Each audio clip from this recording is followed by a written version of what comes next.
ભરૂચમાં ગણેશ મહોત્સવ, માટી સાથે ગૌ ગોબરમાંથી બનેલ ઇકો ફ્રેન્ડલી પ્રતિમાઓની માંગ વધી.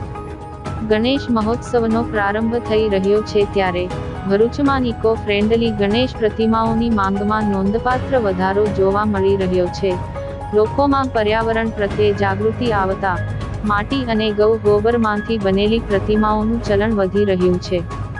આ વર્ષે ભરૂચના કવિઠા ખાતે આવેલી નંદની ગૌ શક્તિપીઠમાંથી તૈયાર થયેલી ગૌ ગોબરની અંદાજે 100 જેટલી ગણેશજીની પ્રતિમાઓનું વેચાણ થયું છે, જે દર્શાવે છે કે લોકો હવે પરંપરાગત પીઓપી, પ્લાસ્ટર ઓફ પેરિસની મૂર્તિઓ કરતાં પર્યાવરણને અનુકૂળ વિકલ્પો પસંદ કરી રહ્યા છે.